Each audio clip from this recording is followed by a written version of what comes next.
اللہ الرحمن الرحیم نحمد و نصلی علی رسول الکریم اما بعد فاعوذ باللہ من الشیطان الرجیم بسم اللہ الرحمن الرحیم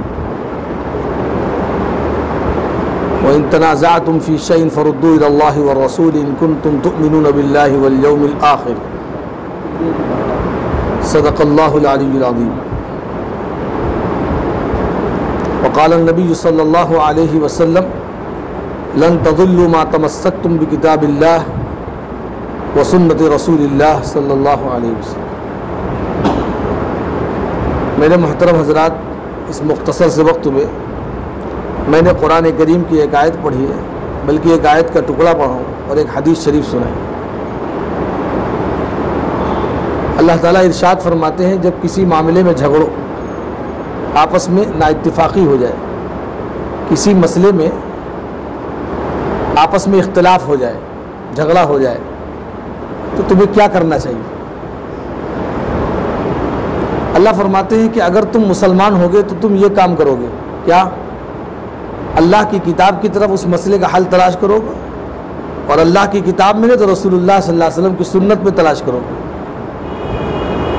فردوا الی اللہ والرسول، تو تم اس مسئلے کو لے جاؤ اللہ کی طرف اور اللہ کے رسول کی طرف. تو اللہ کی طرف کیسے لے جاؤ گے؟ اللہ کی کتاب کی طرف. اللہ کے رسول دنیا میں نہیں ہے تو اب رسول اللہ صلی اللہ علیہ وسلم کی حدیث و سنت کی طرف لے جاؤ. اللہ فرماتے ہیں ان کنتم تؤمنون باللہ، اگر تم مسلمان ہوگے تو یہ کام کرو گے. اب آپ اس کا بالکل دوسرا مفہوم سمجھیے. اگر تم مسلمان نہیں ہو تو تم یہ کام نہیں کرو گے. آج دنیا میں خاص کر ہندوستانی جمہوری ملک کے اندر ایک باقاعدہ ایک بار بار سوشل میڈیا پہ، اخبار میں UCC جو یکساں سول کوڈ کو پاس کرنے کی پوری دھمکی دی جا رہی ہے. وہ تو ان کا کام ہے، ظالموں کا کام ہے، دشمنوں کا کام ہے، وہ اپنا کام کر رہے ہیں. افسوس تو ہم لوگ اپنے پر کریں کہ ہم اپنے مسائل کے اندر، اپنے اختلافی مسائل میں، معاملتی مسائل میں، معاشرتی مسائل میں، اخلاقی مسائل میں ہم کہاں رجوع کرتے ہیں؟ طلاق، نکاح، وراثت، ولایت، جتنی بھی چیزیں ہیں آپ دیکھیے، ہم اور آپ شریعت کی طرف آنے کے لیے تیار نہیں. اب تو اچھے اچھے پڑھے لکھے بھی سرکاری عدالتوں میں جہاں سراسر ظلم ہے وہاں لے جاتے ہیں. بلکہ ہمیں اور آپ کو چاہیے کہ جو بڑے ماہرین علماء ہیں، صاحب عدالت ہیں، ان کے سامنے محکمہ شریعہ ہو، وہاں مسئلہ لے جاؤ، اپنی ناک مت رکھو اور اپنے مسئلے کا حل تلاش کرو. کیا نہیں ملے گا مسئلے کا حل؟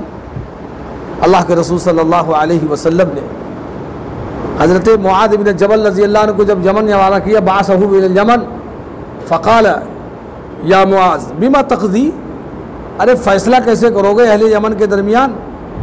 تو انہوں نے کہا اللہ کے رسول اقضی بکتاب اللہ، میں اللہ کی کتاب کو سامنے رکھوں گا، فیصلہ کروں گا. فرمایا اگر اللہ کی کتاب میں نہ پاؤ تو کیا کرو گے؟ فَإِن لَّمْ تَجِدْ فِي كِتَابِ اللَّهِ تو فَأَقْضِي بِسُنَّةِ رَسُولِ اللَّهِ، اے اللہ کے رسول آپ کی سنت کے ذریعے سے، آپ کی حدیث کی روشنی میں فیصلہ کروں گا. فرمایا اگر یہ بھی نہ ہو تو فرمایا اللہ تعالیٰ میں اپنی رائے اور قیاس کے ذریعے اجتہاد کروں گا، کتاب و سنت میں غور کروں گا، پھر جس مسئلے کا حل ملے گا وہ کیا کروں گا؟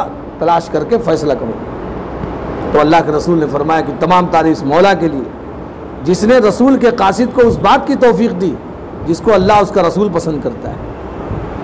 آج اپنے عائلی مسائل، خاندانی مسائل، زمینی مسائل کوئی حل تلاش کرنے کے لیے تیار نہیں ہے. ارے ایسا ہے کہ ہو سکتا ہے بارہ بنکی شہر میں نہ ہو، لیکن بہرحال میں تو جہاں تک میرا سفر ہوا دنیا کے کسی گوشے میں، عام طور سے سب لوگوں کا حال یہی ہے. جب بھی کوئی مسئلہ آتا ہے تو پھر دنیا کی عدالتوں میں جاتے ہیں. اللہ نے قرآن میں فرمایا الم تر الی الذین یتحاکمون الی الطاغوت، آپ نے فرمایا اللہ نے کیا نہیں دیکھا ان لوگوں کو جو اپنے مسائل کا حل تلاش کرتے ہیں، اپنے مسائل کو حل کے لیے جاتے ہیں شیطانوں کے پاس. شیطان کیا کرے گا؟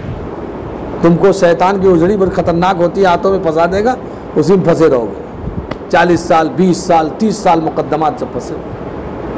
آج جگہ جگہ دیکھیے اسی بات کا شور ہے کہ ارے مسلمان ہندوستان میں بہت بے بس ہے، ارے بھائی بے بس بھی تو ہے، بے دین بھی تو ہے، یہ کیوں نہیں سوچا؟ اگر اپنی بے بسی ظاہر کرتے ہیں تو بے دینی پر دماغ کیوں نہیں لاتا؟ جان مال دکان سب کا نقصان ہوتا تو چیخ پکار کرتے ہیں، اور ہمارے ایمان کا ہمارے اخلاق کا نقصان ہو رہا ہے، اس کے لیے کوئی فکر مند نہیں۔ یاد رکھیے جب اسلام کی تعلیمات سے روگردانی کریں گے تو دوسرے احکامات دوسرے قانون مسلط ہوتے چلے جائیں گے۔ جب اللہ کے قانون سے ہٹیں گے، یقینی بات ہے انسان کی ایک فطرت ہے وہ کسی کے قانون پر چلے گا۔ کوئی آدمی یہ نہیں کہہ سکتا کہ ہم کسی کے قانون پہ نہیں چلتے، ایسا نہیں، یا تو بیوی کے کہنے پہ چلتا ہے، یا تو ماں کے کہنے پہ چلے گا، یا دوستوں کے کہنے پر، یا معاشرے کے کہنے پر، یا سماج ہے لوگوں کی وجہ سے کہنے پہ چل رہا ہے، یا شیطان کی بات مان رہا ہے، یا نفس کی مان رہا ہے، کسی کی مان کر چلے گا۔ تو اب زندگی میں یہ فیصلہ کرنا ہے کہ ہمیں ماننا ہے تو محمد رسول اللہ صلی اللہ علیہ وسلم کی بات ماننی، اللہ کی بات مان کر اللہ کے رسول صلی اللہ علیہ وسلم کے فرمان کو سامنے رکھ کر زندگی گزاریں گے۔ تو کیا ہم اور آپ اگر یہ طے کر لیں کہ دنیا کی کوئی طاقت ہم کو ہٹا دے گی؟ کیا ٹخنے سے اوپر پائجامہ پہنے کو کوئی روک دے گا؟ کیا ایک مشت کی داڑھی رکھیں گے کوئی ہمیں ٹوک دے گا؟ کیا ہم بہن کو حق دینے کے لیے تیار ہو جائیں کوئی ہمارے گلے پکڑ لے گا؟ کیا آپ بہن کا حق کیوں دے رہے ہیں؟ ہم خود نہیں دیتے، جبکہ وراثت کے مسائل، طلاق کے مسائل، خلا کے مسائل، زندگی عائلی اور خاندانی جو معاشرتی مسائل تھے ان کو قرآن نے تفصیل سے بیان کیا، اور نماز کے مسائل کو قرآن نے تفصیل سے بیان کیا نا، نہ حج کے مسائل، نہ نماز کے، نہ روزہ کے، نہ زکوٰۃ کے، کوئی تفصیل قرآن میں نہیں۔ اٹھا کر دیکھ لیجئے گا، کسی مولانا سے پوچھ بھی لیجئے گا۔ ہاں ان کے مسائل آپ کو حدیث میں ملیں گے یا تو فقہ کی کتابوں میں ملیں گے، باقی قرآن کے اندر عائلی مسائل، خاندانی رہنے سہنے کا انداز، بیوی کو کیسے رکھنا ہے، شوہر کو کیسے زندگی گزارنی ہے، بیوی کے ساتھ معاملات کیسے برتنا ہے، یہ تفصیل قرآن بیان کرتا ہے۔ آج ہماری زندگی کا حاصل جو ہے، یاد رکھیے ہم نے عبادت سمجھ رکھا، نماز پڑھتے سمجھتے بہت بڑے دیندار ہو گئے، یا تہجد گزار ہو گئے تو پھر سمجھیے پھر خیریت نہیں کسی کی، اور ذرا سے اگر اوابین اور تسبیح کا معمول ہو گیا تو پھر سمجھ لیجیے سب بددین ہی سمجھے جاتے ہیں۔ ارے یاد رکھیے مخلوق کی خدمت کرنا، معاملات کو درست رکھنا، ایک دوسرے کو دکھ نہ پہنچانا، خوشی کے ساتھ رہیے، ہمدردی کے ساتھ رہیے، خیرخواہی کے جذبے کے ساتھ رہیے، ایک دوسرے کے ساتھ انسانیت پیش کریے، اتنا بڑا مقام مرتبہ ہوگا کہ قیامت میں نظر آئے گا۔ یاد رکھیے اگر ایک پیسہ کسی کا مار لیا، سن لیجیے کان کھول کر، علامہ شامی رحمہ اللہ نے لکھا نصف دانق، یعنی ایک درہم کا چھٹا حصہ، ایک درہم کا چھٹا حصہ کا مطلب یہ ہے 50 روپیہ، 200 روپیہ کا ایک درہم ہوتا ہے، وہ درہم مت جوڑیے گا دبئی سعودی والا، درہم چاندی کا ہوتا ہے 3 گرام، تو اس کا چھٹا حصہ اگر آپ دیکھ لیجیے، اگر کسی نے مار لیا، علامہ شامی رحمہ اللہ نے لکھا کہ 700 وقت کی مقبول نمازیں اس کے عوض میں دی جائیں گی۔ نماز ہی کتنی مقبول ہوتی ہے ہماری، الٹپ آتے وضو کیا جیسے تھا، نماز پڑھ لیا اور اس کے بعد رفو چکر ہو گئے، تو مقبول نمازیں ہے کتنی وہ تو پتہ ہی نہیں، اور ہم نے کتنے لوگوں کا مار رکھا ہے۔ ایسے ایسے لوگ ملتے ہیں کہ ڈکار تک نہیں لیتے، افسوس ظاہر کرتے۔ ارے ہم لوگوں کا حال ہے کہ ہم لوگ تو سیدھے سادھے، ہم لوگوں کا پیسہ لوگوں نے لیا ادھار میں، آج تک دینے کے لیے تیار نہیں۔ ارے مفتی صاحب آپ کو ضرورت کہاں ہے، ڈکار تک نہیں، اور کتنے لوگوں کا مار رکھا ہے لوگ۔ اس لیے معاملات کو صاف رکھیے، کسی کا لین دین ارادہ کریے، یاد رکھیے جب بھی آپ ارادہ کریں گے کسی کا دینے کا تو اللہ توفیق دے گا، مت لے جائیے کسی کا حق اپنے ذمے قیامت میں۔ اور آج تو موتیں اتنی ہو رہی تیزی کے ساتھ، معاملات کو صبح شام تک اپنا حساب کتاب چکتا رہے۔ میرے ذمے جو پیسہ ہے میں نے اپنے چھوٹے بچے کو بتایا، میں نے دیکھو اگر میرا انتقال ہو جانا تو تم اپنی ذمہ ادائیگی لے واجب کر لینا۔ یہ سب چیزیں لوگ کیوں نہیں کرتے؟ میں نے تو بہت سے دیکھا کہ عبادت گزار سب لوگ ملتے ہیں، لیکن ان چیزوں میں آپ دیکھیے بہت زیرو ہے۔ تو ہمیں اور آپ کو شریعت سنت کو مضبوطی سے پکڑنا ہے، پھر دنیا کے جتنے ظالم حکمراں انشاءاللہ سب کو اللہ مٹا دیں گے۔ نمرود مل گیا، شداد مل گئے، حامان مل گئے، ان لوگوں سے ڈرنے کی ضرورت نہیں جو ظالم حکمراں، خاص کر شہر والے تو بہت چوکنا رہے، مفتی صاحب کیا ہوگا؟ ارے کیا کچھ نہیں ہوگا، پہلے بڑے بڑے ظالم آ کر چلے گئے ہندوستان میں، ایسے جو ہے قانون لگ گئے کہ مسلمان پریشان لے کچھ نہیں کرنا. آپ یہ طے کرنا ہے ہمیں اور آپ کو کہ انشاءاللہ شریعت سنت پہ چلے گا نا انشاءاللہ. بس اسی پیغام کو دینے کے لیے میں آیا ہوں بس، اور باقی کچھ نہیں ہے. میرا کوئی مقصد نہیں. وہ قاری عبد المالک صاحب سے تعلق ہے، بات ہوئی، میں نے کہا ٹھیک ہے میں آ جاتا ہوں. میں تو رہتا ہوں اعظم گڑھ زیادہ، رہنے والا زید پور کا ہوں. قاری عثمان صاحب رحمۃ اللہ علیہ کا پوتا ہوں، آپ چاہے جانتے ہو زید پور کے. بس ایک سفر ہوا، چونکہ میں وہاں رہنا زیادہ ہوتا ہے اس لیے کبھی کبھی آنا ہوتا ہے چھٹی. تو میں نے کہا چلو بھائی ایک ضلع بارہ بنکی کا دورہ کرنا ہے، گاؤں گاؤں دیہات جانا ہے. میں نے شروع کیا، دعا کرے اللہ تعالیٰ پورے ضلع میں آواز پہنچائے. اس لیے ہمیں اور آپ کو استحکام کے ساتھ اعتصام بالکتاب والسنہ، اللہ کی کتاب کو مضبوطی سے پکڑو. واعتصموا بحبل اللہ جمیعا ولا تفرقوا. بس اللہ کی کتاب کو اور رسول اللہ کی سنت کو مضبوطی سے پکڑ لو. دنیا کی کوئی طاقت تمہیں ہلا نہیں پائے گی، ہلانے والی بھی ہل جائے گی.